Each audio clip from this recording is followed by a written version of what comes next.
பன்னீர்னாலே பன்னீர் butter masala தான் எல்லாருக்கும் ஞாபகம் வரும். இன்றைக்கி ஆதிரா ஜங்ஷனில் புதுவிதமான முறையில் முந்திரி பருப்பு பன்னீர் வச்சு ஒரு கிரேவி செஞ்சுருக்கேன். இந்த கிரேவி செய்கிறதுக்கு 25லேருந்து 30 முழு முந்திரி பருப்பை எடுத்து அதோட சுடுதண்ணி ஊற்றி ஒரு அரை மணி நேரம் ஊற வச்சுருங்க. இப்போ அடிக்கணத்த கடாய் எடுத்துட்டு அதில் 50 கிராம் அளவுக்கு வெண்ணெய் சேர்த்துக்கோங்க. வெண்ணெய் நல்லா ஊறுகவும் திரும்பவும் 25 முழு முந்திரி பருப்பை எடுத்து அதில் போட்டு நல்லா செவக்க வறுத்து எடுங்க.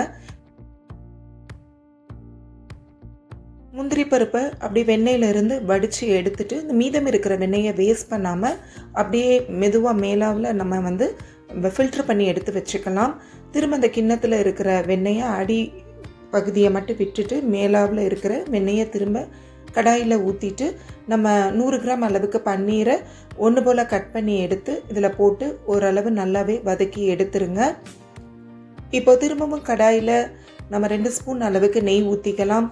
அதில் ஒரு பிரியாணி இலை, 2 கிராம்பு, 2 ஏலக்காய், 2 துண்டு பட்டை சேர்த்துக்கோங்க.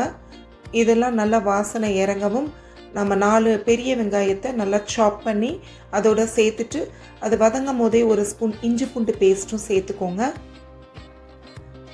வெங்காயத்தோட கலர் மாறுற வரைக்கும் வதக்கணுங்க. இப்போ முந்திரி பருப்பு நல்லா ஊறிடுச்சு. தண்ணியை வடிச்சிட்டு மிக்சி ஜாரில் சேர்த்துக்கோங்க. இதோட மீடியம் சைஸ் நல்லா பழுத்த தக்காளியை கட் பண்ணி அதோட சேர்த்துட்டு நல்லா நைஸாகவே அரைச்சிக்கோங்க. நல்லா பேஸ்ட்டாக அரைச்சிக்கிட்டிங்கன்னா தான் நம்மளுக்கு கிரேவி நல்லா சாஃப்டாக இருக்கும். இப்போ இந்த பேஸ்ட்டை நம்ம வதங்கிக்கிட்டு இருக்க வெங்காயத்தில் சேர்த்துட்டு மேலும் கொஞ்சம் தண்ணி ஊற்றிக்கோங்க. ஏன்னா முந்திரி பருப்பு தண்ணியை இழுத்துகிட்டே இருக்கும். ஸோ ஊடால நீங்கள் தண்ணி ஊற்றிட்டே இருக்கிற மாதிரி இருக்கும். இப்போ இது நல்லா கொதிக்கட்டும். இதோட மசாலான்னு பார்த்தீங்கன்னா 2லேருந்து 3 ஸ்பூன் அளவுக்கு மிளகாத்தூள் சேர்த்துக்கோங்க. ஏன்னா முந்திரி பருப்பு உரப்பு தன்மையை நல்லா உள்ளே இழுத்துரும்.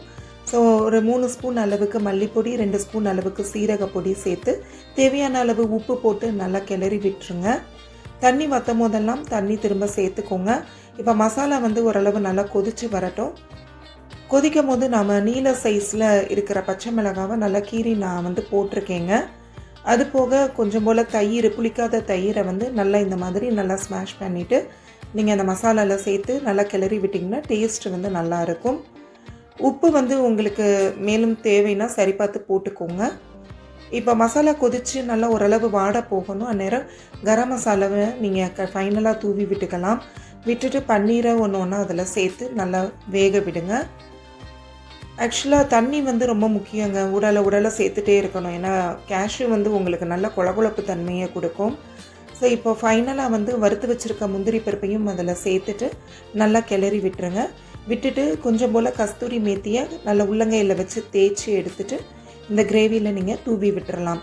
இது நம்மளுக்கு ஒரு நல்ல டேஸ்ட்டை கொடுக்கும். இப்போ இதையும் நல்லா கிளறி விட்டுட்டு ஃபைனலாக நீங்கள் கொஞ்சம் போல் கொத்தமல்லி தலைகளை அதில் தூவி விட்டுட்டு அப்படியே சர்வ் பண்ணலாம். நான் மற்றும் சப்பாத்தி பூரியோட சேர்த்து சாப்பிட ரொம்ப டேஸ்ட்டாக இருக்கும். இந்த ரெசிபிக்கு ஆதிரா ஜங்ஷனை சப்ஸ்கிரைப் பண்ணிவிட்டு அப்படியே பெல் ஐக்கானை ப்ரெஸ் பண்ணிவிடுங்க. மீண்டும் சந்திப்போம்.